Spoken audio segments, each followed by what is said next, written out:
Broadcasting live. It's America's longest running talk show on computers. It's Computer America, bringing you the biggest names in technology with guest interviews, new products, and your emails. Listen live at computeramerica.com on any device around the world. Email the show at live@computeramerica.com or find us on social media. Be sure to check out our website for contests, giveaways, show notes, live video stream, podcasts, and more. You're listening to Computer America.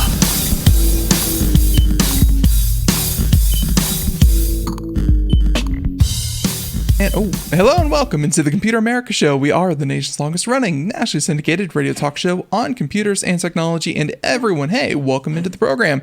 So today on the show, we have computer and technology news, where we'll be talking with the one, the only Mr. Mike Cermak. And he'll be joining us here in just a moment to talk all about, just kind of current events, how things are going. And of course, everyone, hey, it's always a lot of fun. So we'll get him on in just 1 second. But before we do that, computeramerica.com, that's where you'll find everything, including past shows, future shows, all the shows, as well as show notes and more. And my lights are, it looks like Crestron's having a little go of it. So with that being said, computeramerica.com, though, that should not be out, and that should be up and running. And you can find everything that we do here at the program. You can find it there. Also, towards the top there, you can see tech support. That's probably going to be the easiest way to find techguy.org, which is, of course, Mike's site. And there, hey, that's the community that we definitely recommend that if you have any questions, concerns, anything like that, obviously you can send in your emails, and we love to help you. But hey, we're not available 24/7, but most likely someone is over at techguy.org. So let's go ahead and bring in our guest and just have fun with today's show. Lots of different stories and things to talk about. And hey, as I said before, longtime friend of the show. I think he's been on longer than I have. And of course, hey, we always love having him on. Mike, how you doing? Welcome back on to Computer America. Thank you, Ben. How are you doing today? Not half bad. And just wanted to, get on and, actually, I gotta say, great that, hey, Leo Laporte, friend of the show, and of course, he's always run his show. But when I type in Tech Guy into Google, I got to say that, I don't know if it's Google doing its thing or if, you've just been around so long. But the very second link after Leo Laporte is, of course, techguy.org. So there you go. No one believes me when I say it, but I had never heard of Leo Laporte when I started my Tech Guy website. And I feel kind of bad in retrospect because he is certainly the famous tech guy. Yeah. And whenever people, hear that I'm, run the Tech Guy website, like, oh, Leo. It's like, no, actually, I don't. He probably hates me. Yeah, well, he has not hit you with the copyright infringement yet, so that there's no, at least not that. Yet. But yeah, and definitely when I first came into this whole thing with Craig, I think the top three were like Leo Laporte, Craig Crossman, and a third one, which I'm feeling really bad about not recalling it. But yeah, they were like the top three that had like all the AM news station. There was a Kim Commando at one point. She's still around? Kim Commando was another one for sure. And there was the third gentleman, so I guess that'd be four with Kim Commando. But yeah, and of course that's going back to the days when tech and I guess kind of the media around tech was, kind of exclusive to AM radio and, kind of radio stations, as well as columns and newspapers and things like that. But Mike, I mean, hey, lucky for us, the internet, now, hey, there's a lot more competition out there there, which is always a good thing, but there's a lot more information too. So, yeah, the internet definitely democratized coverage of tech, at least, which is it's a different world. I mean, it is kind of nice because you can get specializations, but on the other hand, it just feels like everything's so fragmented. Yeah. There are definitely channels that you can definitely subscribe to that get very niche, but finding overarching kind of tech news, tech stories, and tech things like that. That's our job, and that's kind of what we have decided to do here. That's my best segue into what we're going to do today. But I guess before we get to that, though, obviously techguy.org, as we said, not affiliated with the Tech Guy. Techguy.org. What can people find when they go there, Mike? Tech support. So we are a free community of just geeks like me, like Ben, who help each other with computer problems. You can go in there. We say there's no such thing as a stupid question. We have people go in there and ask the simplest questions, and it's all free. Whenever you go there, you can probably help someone else with their question. There's always someone who knows more about something than you do, but also less about something than you do. So it's just people trying to help one another out, paid for completely by advertisements and sponsors. There's nothing for you to pay. Perfect. And hey, you can definitely do that. And definitely check that out. And as I said before, Computer America at the top, tech support, you can find it there. Easy link. So with that being said, Mike, let's go ahead and jump into tech stories. And I know that you sent over a couple, and let me read right here. I don't believe, no, you don't have this. So advertising has come up now and again here on the show, but I wanted to, my initial phrasing was going to be targets Google and Google advertising. So I don't know if you saw this. This is going to be a pretty big change to the way Google is going to be operating. But I thought that this might have been one of the biggest stories of the day. Mike, so obviously you set up networks, and you know all about security and secure networks and things like that. And I guess tracking and just the amount of passive tracking that goes on with websites, and obviously running Tech Guy. Cookies have been around for decades, and I'm sure that, like you said, your website is supported by ads. You know that the very fine-grained details are really what advertisers are looking for and want to monetize. Now, I don't know if you use Google Ads on your site or not, but there you go. So there's a pretty big shift in the way that Google is going to be doing this. In the past couple of months, I believe they said that they were going to, on their Chrome browser, block third-party cookies so that every individual website could not put essentially little bits of, I guess, kind of tracking or tracing onto your browser after you visit their website. Google said that they would block that, even though that had become industry standard. And now today's news story is that, Google is going to stop altogether selling targeted ads based on browsing history. And I thought that was pretty big news. It is indeed. I had not seen that. I'm skeptical. This is my skeptical face. On one hand, it's something that the industry is starting to move towards slowly. You can look at Apple and how much they're cutting down on the ability of apps to track you, and we've discussed before how that may hurt Facebook in the long term, and Google, and even. Yeah, and Google for that matter. That's absolutely right. So if you're not going to be able to easily track a lot of data on iPhone users, who is a large percent of your visitors to Google or any website, it certainly makes sense for them to say, "Oh, well, we're going to do the right thing. It's not just because Apple's blocking us, but we've decided to." It definitely seems and it definitely seems like Google is definitely trying to get out ahead of something here. I have to say that.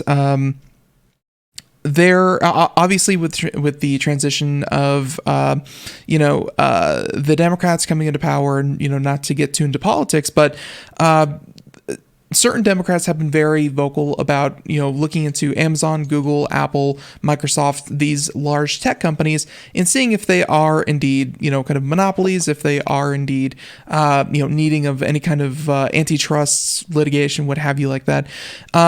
Mike, this seems a little bit like Google getting out ahead of it, and just like you said, pressure from Apple, because Apple is champion, or at least looking like the champion of privacy. And I think they see the writing on the wall that there will be investigations, there will be calling into question practices that have been going on for 15, 20 years now. I mean, like, I don't know the full extent of an internet cookie, but tracking people online, like, that used to just be something that, you started techguide.org way back when, back in the day, like, you would just put a cookie on just to make it convenient for people to not have to put in their username and password every single time. The technology really seemed to warp over the past 15 years into a major source of revenue for these ad companies.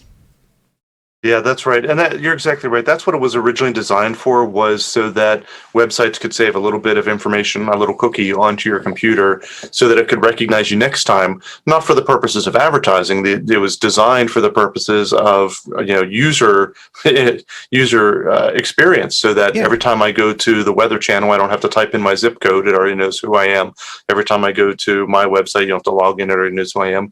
And just like everything, people find ways to abuse it. And so now that are able to use these third-party tracking cookies to determine what websites you have gone to in the past.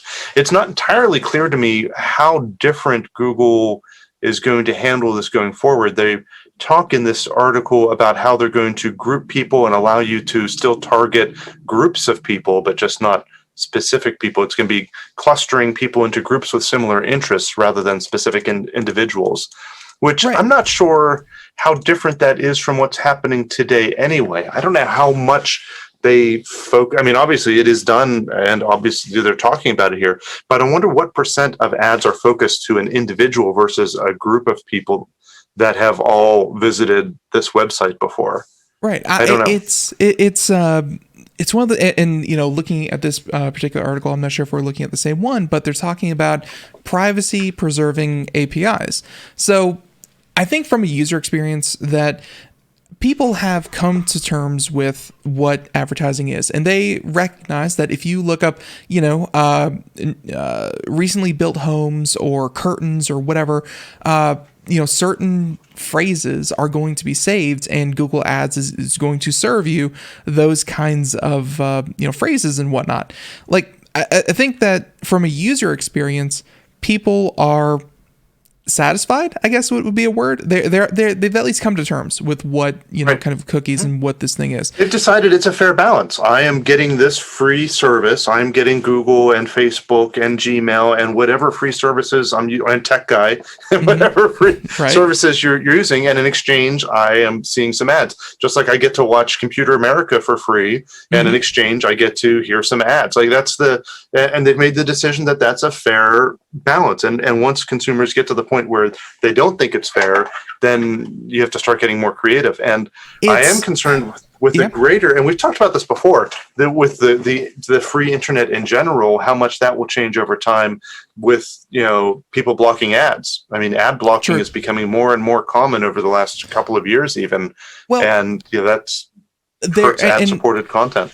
I gotta say that some of that, though, like some of the ad blocking might actually be driving what's happening here, because obviously, if legislators and people, and lawmakers look at this and say, you're making revenue, you're providing a service, and that service is, very, very valuable. I don't think anyone would say that, Google Drive and all the Google suites and, all the news and everything that we do get for free on the internet isn't valuable. But when they look at that and say, we are giving up a lot of our privacy, and that's what don't get me wrong, some people are just purely convenience. They don't care about anything else, and they're just like, I don't like ads, I don't want to see ads. There you go.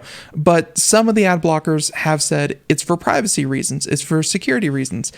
I can't help but feel like maybe that some of that will be addressed with some of these moves that Google is making. And Google doesn't drive the ad industry alone. I think a lot of this is going to have to come up to Facebook as well. But if Google's doing it, and like you said, Apple is doing it, the whole tech and Facebook's industry, already making changes to how they're doing ads because they've had to. Because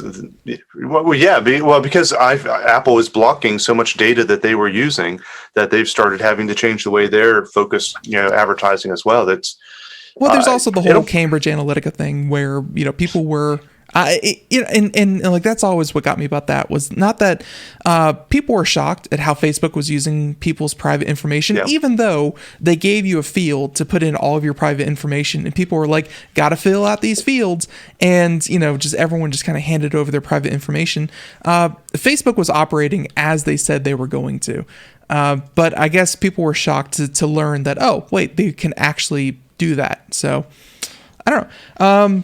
Overall, I feel like this is that transition that we're going to start seeing where instead of individuals, like you said, there will be groups of people, you'll be lumped in, and at least it'll be less fine grain. And I'm actually really okay with that. Yeah, there's a balance to be had there. Certainly for advertisers, they want to spend their money showing an ad targeted to as specific a group or maybe even person as possible. If you went to a shoe website and started to purchase a shoe and didn't finish it, then on some other website, it can come up and say, hey, come here and complete your order. That is worth a lot of money to an advertiser. But even as you were saying before, something more general, that you were looking at car websites and then then started seeing ads for cars in general. I think that's useful even as a consumer, though. I want to see advertisements that are related to what I'm interested in. I don't want to see ads for I don't know. I'm trying to think of a bad example, something I'm not interested in. But right. You know what I'm saying? Like, mattresses, I don't want to see ads for private jets or something. Like, that's not useful to me. I don't.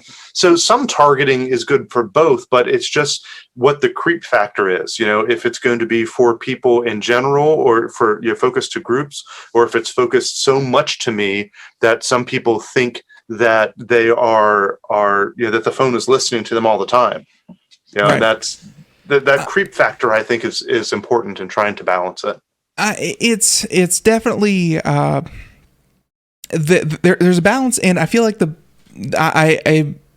surprised that we're ever getting to a point where they can collect more and more private data. And I'm like, that's just going to continue on and on and on. It's never going to go the other way again. But that pendulum does seem to be swinging, and it starts Google, Apple, so on and so forth.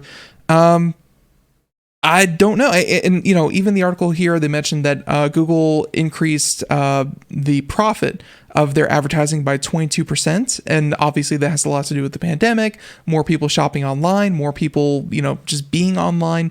Google is seeing record profits, and I guess if Google does this, not even hoping. I have a feeling, Mike, that Google is going to make this change. They're going to tout it in case there's any kind of antitrust legislation, and they're going to go, we really don't track people all that closely.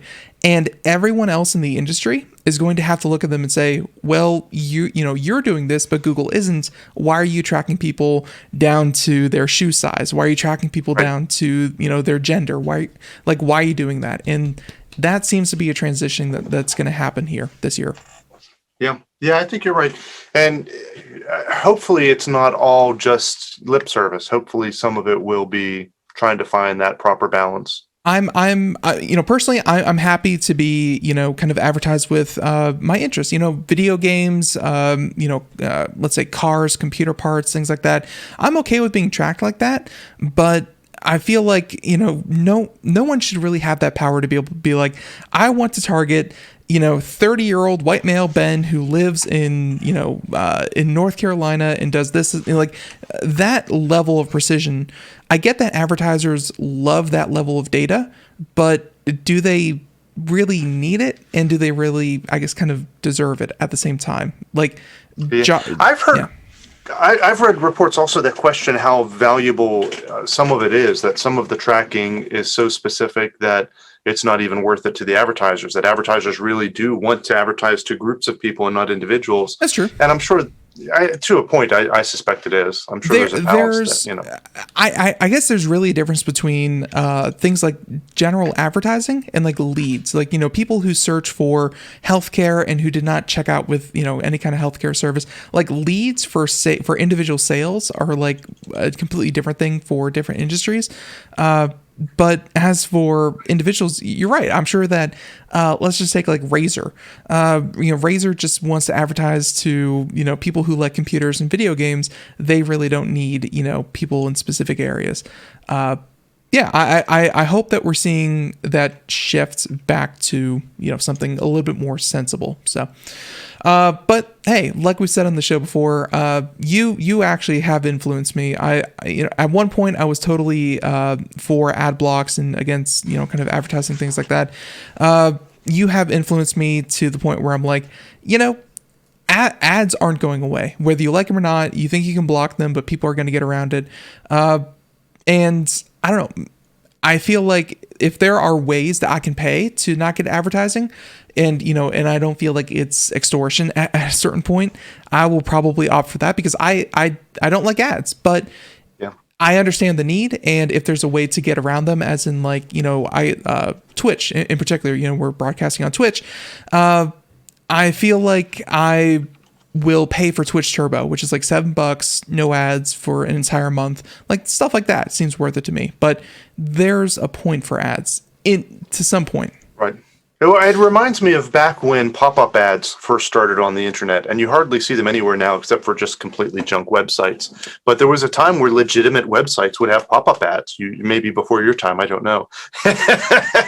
and so there were pop-up ad blockers, which that seems legitimate to me. Like that is there is a line for me where blocking to some extent makes sense. And even just anonymizing it, like I could even see the argument that I don't want them tracking any of my data, but put an ad that isn't targeted to anyone. Then if you can put a setting in your browser saying I don't want any targeted ads whatsoever, but you still see a generic car ad or something like you would see watching TV or listening to the radio,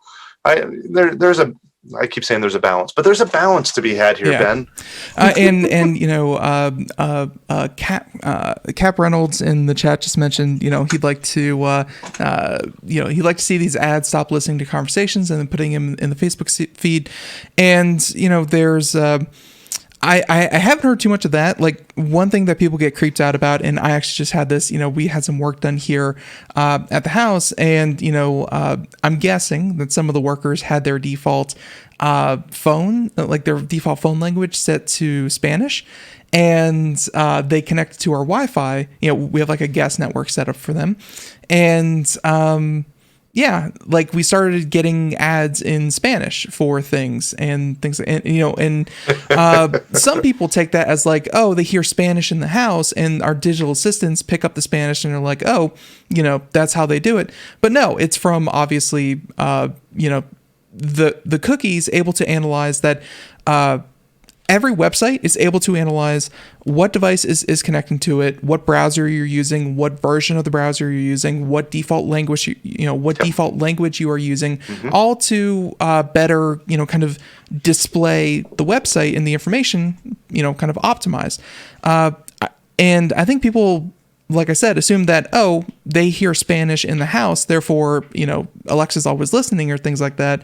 No, it's that there's a default device set to Spanish at this address, so services are going to start sending you Spanish things like that. So, yep. Let's see. Read one more thing and then we'll move on to our next topic. I'm pretty sure I had one where I was talking to my wife and it showed up on a Facebook feed. Also, I ordered something on a device that didn't have Facebook connected to it, but somehow it showed up on the Facebook feed. Oh yeah, sure. PC. That's entirely possible. So all Facebook ads are not coming from, Facebook directly. You can be getting, ads from different websites that you visited. That's the third-party cookies. That's how third-party cookies work. On a completely, different device that doesn't have Facebook, if they are able to link that enough to your device, it can still show the ads. Just like whenever you're looking at Google and you're seeing ads for a website you just visited the day before, you're looking at two different websites, maybe even two different browsers in some cases. Although that gets more complicated. That's not cookies and that's IP. But anyhow, it doesn't matter. Yes, that is a thing that can happen, and it's still not your phone listening to you and all of that. I've heard that sort of theory so often that the computer's always listening to me. And it's so much simpler for them to track us, Ben. I keep stepping on you, but it's so much easier for them to track us without even having to do the listening. I mean, we know they're not doing the listening. We can look at the data that's, Wireshark the data coming from my phone over the internet, or look at the router or whatever. We know it's not taking all that voice data across the internet, and we can pretty well prove they're not doing that. And it would be crazy legal issues if they were doing it. But it's so much easier for them to track us just using the actual data without having to rely on voice recognition. For sure. And as far as Facebook individually goes, I know that there was a story that we covered a while ago that people did not know. Sometimes people delete Facebook accounts because they feel like, I don't want to be tracked by Facebook. I don't want to feed the machine that is Facebook. Fun fact, Facebook actually has, I think they're called like shadow profiles. Essentially, they're people who don't exist on Facebook or information they can't tie to Facebook, but they can tie to a central source as in a person.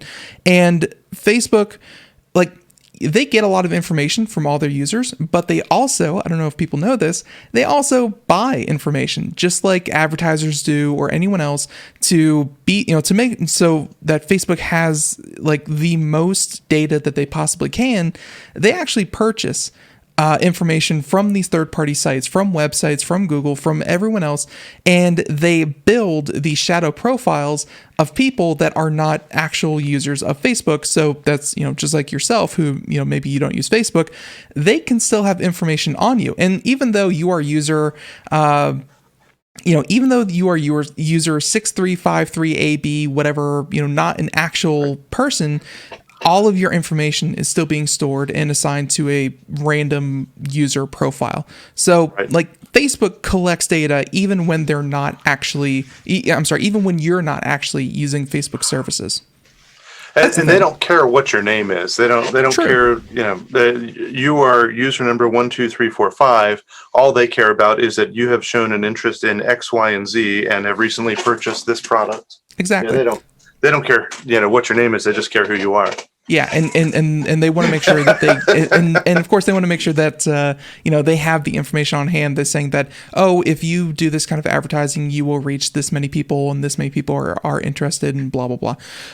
So okay, we're going to go ahead and move on, but that is a pretty big shift for Google in particular, and like you said, Facebook and Apple have been making changes as well to say that hey, at least that fine-grained cookies at least won't be a tool to track people. And that is a big change for Google because, much like Mike, I don't know if you were definitely on the show when we talked about it, Chrome had an ad blocker by default, which everyone was like, why would certain Google... types of ads. Yeah, yes, and that was the catch, was that certain aggressive, like you said, pop-up ads a while ago, pop-up ads or things that kind of broke the CSS and things like that would get blocked. But yeah, Facebook is making changes to their algorithm, and yeah, it could be good, could be bad. We'll definitely have to wait and see. So, Mike, half the show gone, one story in. We're making good time. Wow. Our next It was a good one, though. Yeah, no, it really is a big change, and I think it'll be a fundamental shift over the coming year. What happens with that? But let's go ahead and looking at some of your stories that you sent over. We've got to mention the Microsoft Exchange one. That's the biggest story in my world today. Okay, all right. So we did my big story, your big story. What's up? Yeah, so for those people who have not yet moved to Office 365 and are still running their own Exchange server, this is very, very important to immediately install some updates. It's a zero-day attack on Microsoft Exchange servers. And so it used to be almost all of my small business customers ran their own Exchange server before Office 365 was a thing. You would have, your regular server there, sometimes a separate one, sometimes it would be on there. But all of your emails and calendars and contacts and all of that are kept in Exchange. That's what Outlook was built to be able to connect to. So many businesses and organizations use Exchange even still today. And if you are one of those, then you really need to look at this very quickly because it's a pretty big zero-day attack where using almost any recent version of Exchange, I have to find the actual versions. I think it's 2013, 2016. I'll have to find it here. But it applies to a lot of them that a remote attacker can go in there and arbitrarily get access to anyone's emails, to install software on the computer, it's a bad one. That is certainly a lot of vulnerabilities. That is a lot of vulnerability. According to the article that you sent over, the vulnerabilities expose Microsoft customers to remote code execution attacks without requiring authentication. So, and I'm That's guessing... a problem. Yeah, so I'm guessing with that they can install anything that they want, including tunnels and other things, and of course be able to take all the information out. This kind of comes on the heels of a recent cyber attack that happened since you were last on, Mike, with the whole SolarWinds kind of thing. Although that was a completely separate issue, but still, this one seems to be as bad as that was for large industry, government, and Fortune 500 companies. This could be as bad for small businesses that just haven't updated recently. Yeah, well, and updated today. I mean, the update for this, well, I guess yesterday. This update I think came out yesterday and is really in the news today. I mean, this is very fresh, and it's from Microsoft Exchange Server 2013, 2016, or 2019, which is really all of them that people are running right now, and it's critical. Everyone running Windows XP, you're still safe. You're good to go. Yeah. But everyone else. No.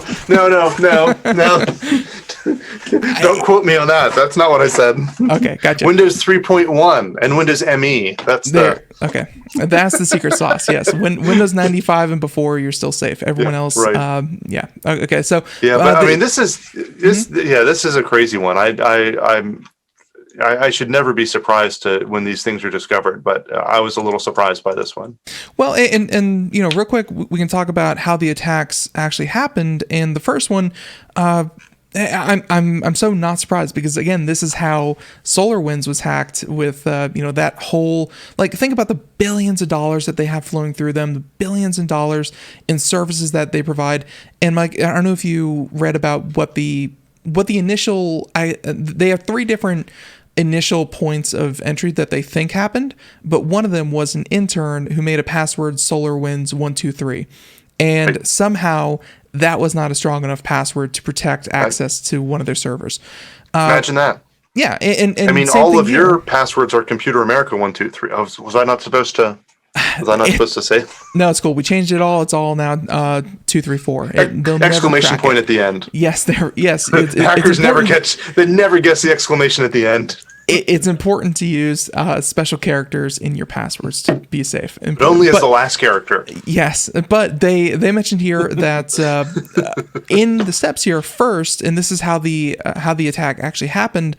The group gained access to an Exchange server either with stolen passwords or by using undiscovered vulnerabilities to discover someone who should have access. So essentially, weak passwords were the first part in accessing these Exchange servers.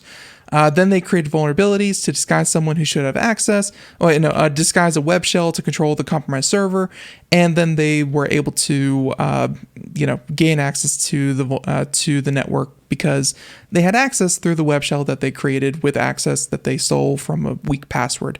Change your passwords, update the product like you mentioned, Mike, but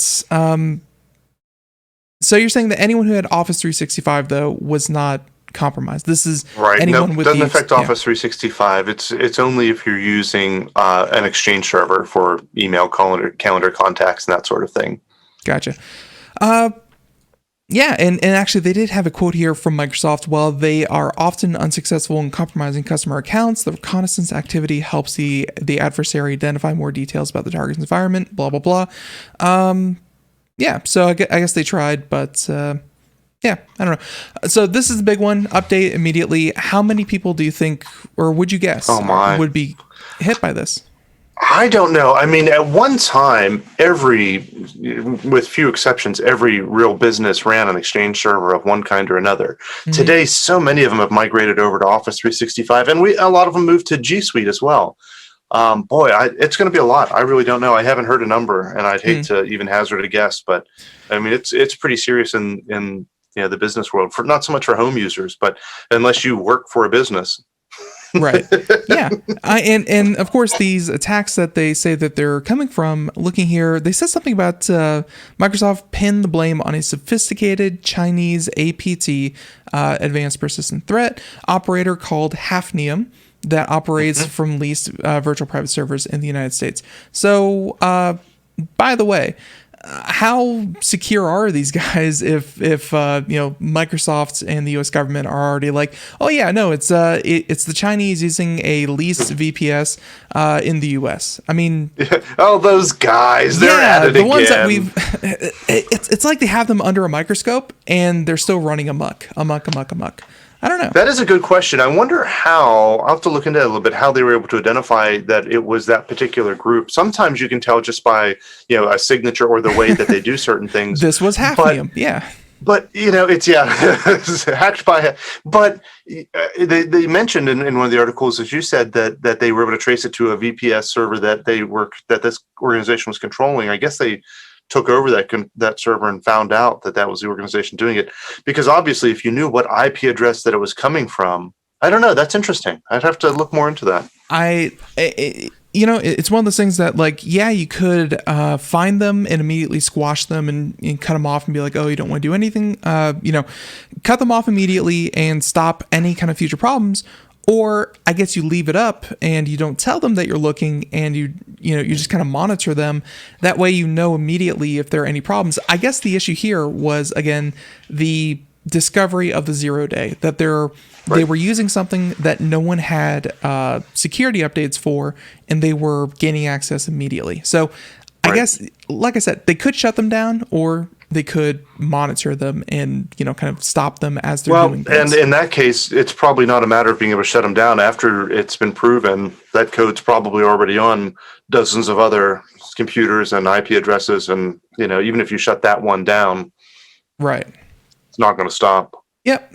There, and of course, there was a story that we did a couple of days ago, Mike. I don't know if you heard about that one. That there was a different kind of adware that was found, and the reason it made news was that it was the first adware, and it was very prolific. There were two versions, one running on Microsoft's and one running like x86 Intel processors or whatever, the architecture, and then and then there was another one running on ARM. It was the first sophisticated large-scale malware found on the new Apple M1 silicon. So Didn't take them too long, did it? No, if anything, looking at kind of what happened and how it happened, it was more like a proof of concept, saying, yeah, we can totally create malware for the new Apple computers. So yeah, that also it's only a matter of time. I like to pick on Apple, but honestly, you create a new processor of any kind, and it's only going to be a matter of time before someone finds a way to abuse it. Yeah, I mean, let's face it, if it wasn't usable enough to make malware for, then it probably wouldn't be usable enough to make software for. So, you definitely have to have that middle ground. Now, with that being said, one of the other stories you have here, and speaking of companies you love to pick on, Intel. Order to pay $2.18 billion in a patent lawsuit. And turns out Intel disagrees. They're probably going to appeal this, which I think, thinking back, I think Samsung and Apple had a similar dispute where Apple and Samsung took each other to court, and time again, Samsung would win the lawsuit, Apple would appeal, Samsung would win the appeal, Apple would appeal, and it would go back and forth until they both settled out of court, because they were like a decade into this lawsuit, and Apple was like, I could do this all day, and Samsung was like, we're getting bored, we don't want these lawsuits anymore. So then they settle out of court. And I feel like Intel might be doing the same thing here with the patent, but my point with that whole thing is that there was a legitimate grievance between the two companies, and I'm wondering with Intel what grievance is there, and even if there is never an actual settlement or payment or anything like that, even if they probably don't pay $2.2 billion, Mike, I need to read this, because what did they do that made them kind of potentially have to pay $2.2 billion? So apparently they purposefully, supposedly, didn't look into whether they were using someone else's inventions. So in some part of the microchip design that I don't fully understand, was already figured out by another company, which now has been swallowed up by 10 other companies between now and when that happened. But they held a patent for that, and Intel apparently didn't, not so much that they knew that that was already out there and patented, but that they didn't want to go look and find out. Because so they called the judge, I think it was the judge called it willful blindness. And and once Intel starts printing chips with something, I mean, they are the number one chip manufacturer. They're, I think they lost that a while ago to TSMC. Oh, well, I guess I should have said CPU. Right. Yeah. TSMC isn't maybe their largest CPU is now instead. I don't know. It's always these companies that I always find it fun, Mike, that like I always hear about these companies, like you think Intel, you think AMD, and you think ARM, and you think, these kinds of things. And then sometimes you hear that these companies start to merge and, much like this article is talking about, kind of purchasing. The company that you have not heard of, turns out that they have enough money to actually outright buy the other company that you have heard of. Like there are larger companies out there. There's always a bigger fish. But anyways, looking here, patents dating back to 2010 and 2012 changed hands a number of times. Freescale Semiconductor, Sigma-Tel, Freescale later bought Sigma-Tel, and then was purchased by NXP Semiconductors. Right. So I guess, and let's see, they mention here that VLSI was a legitimate semiconductor company founded in 1979. Let's see, it was purchased by Philips. Yes, that Philips, makers of light bulbs and things like that, for about $1 billion. Spun off NXP. So there you go. So all that being said, they took 2 patents off the shelf that they hadn't used for 10 years and said, we'd like $2 billion. This one, and Mike, I mean, patent trolling, like that is a legitimate grievance in kind of the industry. And how many of these companies were purchased only for their patents, only for their intellectual property? You can look at the hollowed out shell that used to be Nokia and really kind of have a, kind of point to Nokia as an example. Nokia back in the day, really pioneered a lot of the wireless communication that we all use today. And that's essentially what they are. They're a giant, or they're this little company that is sold exclusively for its patents. And, every new company that essentially acquires Nokia, tries to milk the trademark because people still remember the trademark Nokia, and they try to milk the patents. Same thing with, I'm trying to think of a BlackBerry. BlackBerry actually still has a ton of patents with wireless communication and a lot of their devices that they used to have. Mike, I gotta admit though, there's a difference between patent trolling and having patents that are so broad. I'm surprised that the courts, kind of awarded this. And in some cases shouldn't have been granted to begin with. Yeah, and I always think back to a particular patent that Amazon, I think actually got approval for.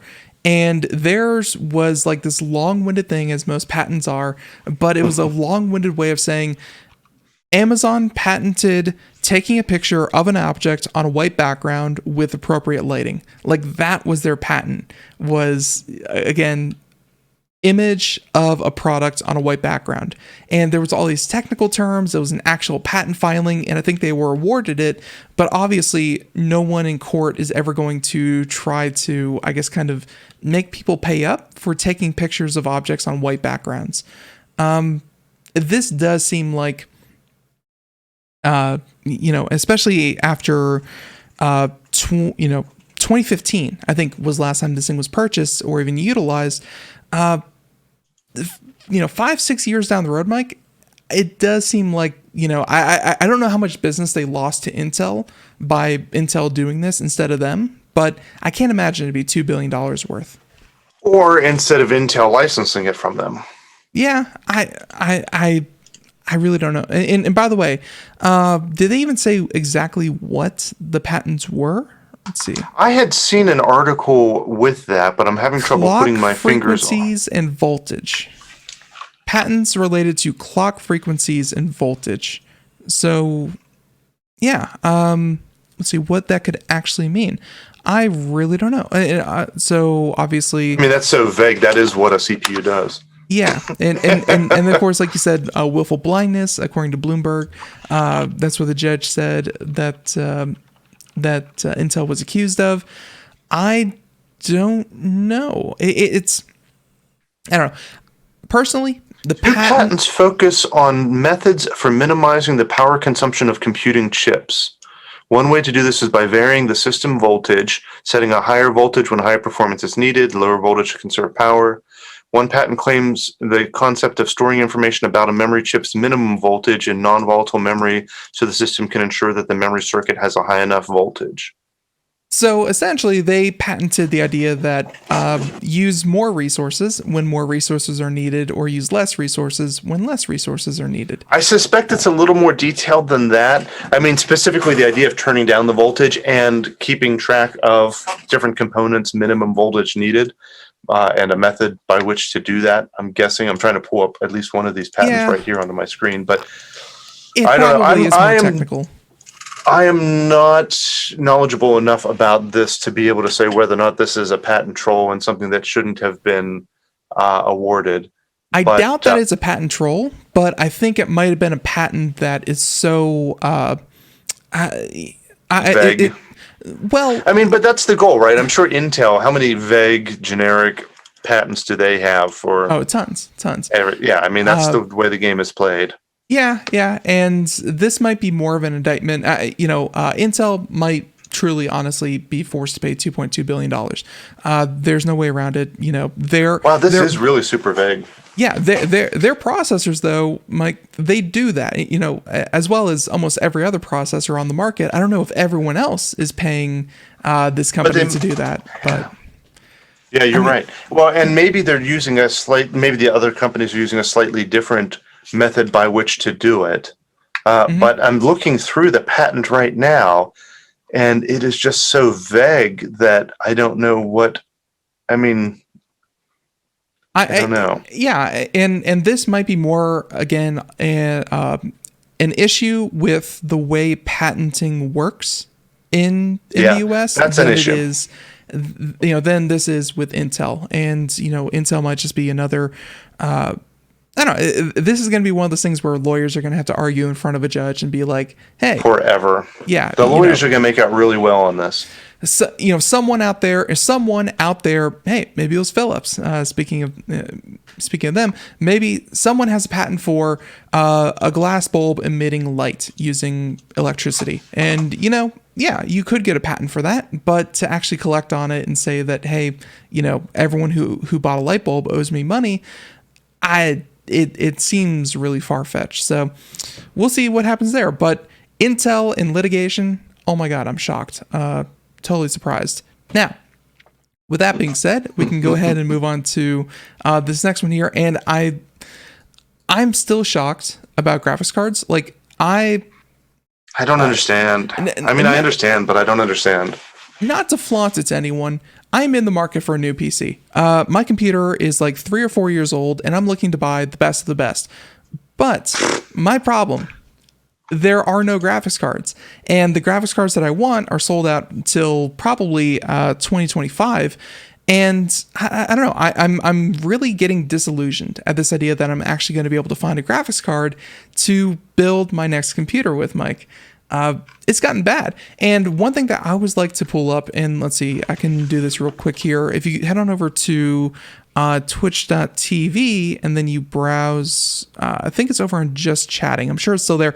I bring this up every time, and it's like, people are still doing this. And let's see, not this one. Although this one always tickles me fancy. There's a user, Mike, that pops up for about 5 minutes every single time, and they take YouTube clips of Elon Musk talking about anything, and they say, we're doing a 5,000 Bitcoin, 50,000 Ethereum giveaway, and they just throw up this, random videos of Elon Musk, and within about 15 minutes, it gets taken down by Twitch because it's clearly a bot and someone Right. who is just trying to, essentially to enter, you send in Bitcoin or Ethereum and they send you back double that, which is essentially the giveaway, which is a scam. And this will essentially be taken down. How much money have you earned by doing that? Double my money. That's the answer. Anyways, I always bring up this particular stream right here, not that one. That one's just, that one's just awful. This one, Falcodrin. And this gentleman made an API that scans all of the latest Walmart, Amazon, Newegg, Best Buy, so on and so forth. These are all the updates, and it just scours all these websites looking for the latest graphics cards from all the different manufacturers. And you can see here, Mike, this is updated, 15, 20 times a second. Everyone is sold out everywhere. And the few that are there are selling for like $1,500 plus, double the MSRP, over MSRP by like $2,000. It's really hard out there to get a graphics card. And if you weren't looking for this, you wouldn't even know it. Yeah, no, it's ridiculous. And I think it's interesting. I'm sure you've already talked about it, about NVIDIA offering cards that can't be used for crypto mining to help with that I really did issue. not talk about that. No. I thought that was an interesting. So I don't know if it's a solution, but trying to break up the market a little bit because, obviously there are gamers who want video cards, presumably you, and a lot of them are just getting sucked up by people. It's a work expense. It's tax write off. It's work. Right. Oh yeah. Obviously. I mean, yeah. But so now they're going to make some of these that are going to be encoded in such a way that the drivers won't allow them to be used for bit mining, at least until someone figures out some way to get around that. But they claim that you won't be able to get around that. But we know how that goes. I actually recall talking a bit about that. So NVIDIA, and then we'll talk about AMD and the point of this article in just a second. But I do recall that NVIDIA said that they're going to install software that it could not be used for crypto mining. And then they also said, we will be putting out GPUs that are specifically for crypto mining, that will be essentially optimized for running those long equations that, are used for Bitcoin or cryptocurrency mining. And so they're kind of trying to segment the market by force, which that's like saying this is a work truck and this is a take your kids to school truck, and right. You can only buy the truck for which is going to be a very hard sell for people. It will. But on one hand, if I were a gamer, I would like the fact that they're going to do something to try to make more cards available for me. It's also, though, for everyone who is a diehard capitalist to say that, you are telling me what to do with my product that I purchased, and and I'm not especially if it is technically capable of doing the thing that I want it to do. Right. It's just that you have control of a switch that I do not. Right. It's who really owns the product after you make the purchase, and I'm sure that there's probably going to be some investigation into that. But anyways, I also like the idea of kind of having things that are more optimized for Bitcoin mining, because, hey, if you're buying these things for Bitcoin mining, why not make a secondary product that is going to be better suited for that? So with that being said, they're also bringing out NVIDIA's answer to what AMD in this article, I think, is what they're about to cover, was to also bring out old NVIDIA GTX 1050s, as well as some old 2060 Ti's and things like that. Essentially, they're bringing out cards that were 4 to 5 years old, I'm assuming, sitting in a warehouse somewhere. And yeah, they brushed the dust off them and put them up for $50 over MSRP. And yeah, they're selling like hotcakes. Any graphics card at this point is better than no graphics card. That's right. It's so hard to find anything. It doesn't matter. Right. I mean, beggars can't be choosers. Exactly. So AMD, I guess, is also hoping to help with the Radeon RX 6700 XT.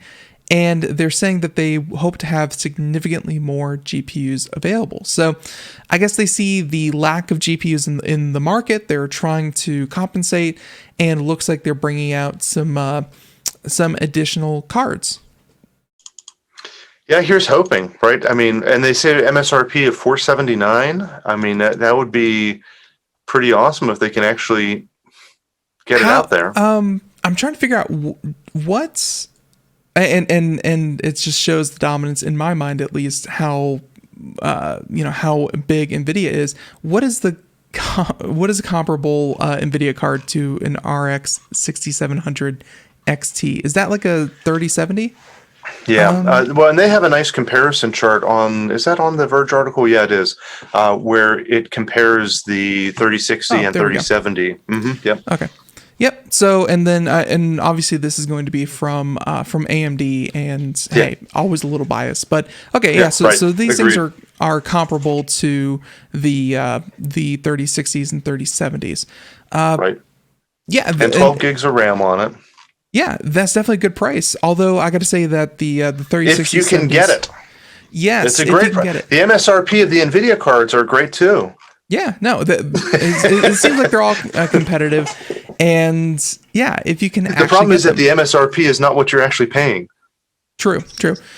Scalpers, they're making really good money. So yeah, there you have it. So you and I need to go together, buy a truck of these cards. Yeah. Go out to the street corner.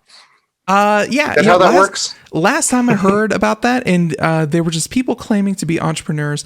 They had warehouses and garages full of PPE and masks and hand sanitizer. Yeah. They made it on the news. So, Mike, we too can make it on the 5 o'clock news. Saying no press is bad press? Yeah, I can just see Mike and myself sitting there, sitting there with a garage full of these things going, oh, we didn't know what we were doing was wrong. We thought we were helping people get this by charging 100 times as much. How were we supposed to know we were harming people? Yeah, but okay, so graphics card, and they also mentioned that hopefully they're hoping, I should say, to have stock resupplies every single week. And a lot of this has to do with slowdowns in, and actually this is an article I did not talk about. A lot of this has to do with slowdowns in China and Taiwan and TSMC in particular, just not having enough capacity to do this kind of thing. Right. Same problem with the automakers right now. Semiconductors are just hard to come by. Well, actually, exact same issue, because the things that go into computer chips and cell phones and laptops and desktops are the same things that go into cars and more. So, big problem there. One article I did not talk about, which was, and I wanted to look more into it, was this idea that Joe Biden recently signed an initiative to work with, I guess, the Eurozone to find a way to source processors, essentially source everything technology with China not in the loop whatsoever. Essentially, if there's ever an issue with China in terms of international relations, politics, natural disasters, he wants to create some kind of way to still develop technology that we use every single day, minus China. And I thought that was a pretty bold step, because I've as long as I've been alive, the outsourcing to China has had been a thing, and I can't imagine technology not being at least started in Southeast Asia, China, Taiwan, that whole area. So what is this order supposed to do? It was an executive order to start a committee to start planning an exploratory blah, blah, blah, blah, blah. Essentially, he wanted to get the ball rolling. Hey, guys, start looking at this. Yes. How are we going to build a supply chain minus China in case it ever comes to that? I mean, it's not a bad idea. Putting all your eggs in one basket, that's one thing. Cutting China out completely is probably not feasible for the next 10 years. Let's face it.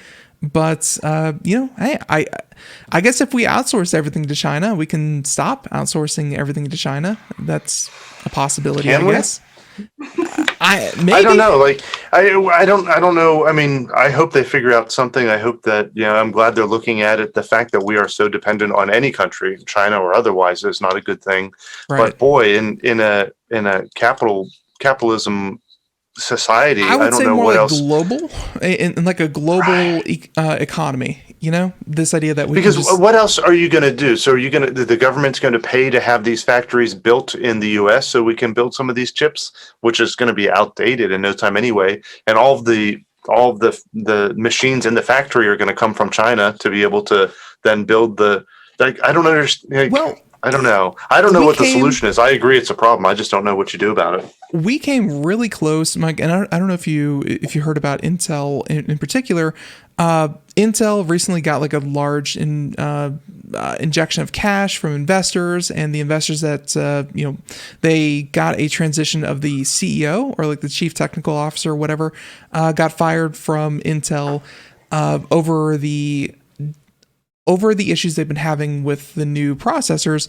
And they were really pushing for Intel to stop manufacturing processors in America altogether and simply contract TSMC, Samsung, and other chip manufacturers to do all of the manufacturing.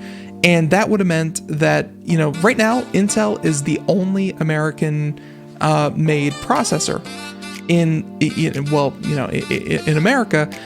And without Intel, it would have been exclusively in Taiwan, China, Southeast Asia. So we came really close within the past month of there being a total monopoly through Southeast Asia and in our technology supply chain. It might be worth something looking into. But anyways, that's the whole thing with economics, politics, and more that we really just don't cover here on Computer America. But we hope that you all had fun. Everyone, techguy.org if you want to find out more about, just everyday things, fun, fun conversations, not just problems, can be found there, and we highly recommend that. Mike, until next month, thank you so much for joining us. My pleasure. Have a good one. All right, perfect. And everyone, by the way, our contest ended on Sunday night. We are still working out the prizes. We'll get them out as soon as we can. Everyone, thank you to the 350,000 people that entered. And until next time, have a great day. Thank you so much. Bye, everyone.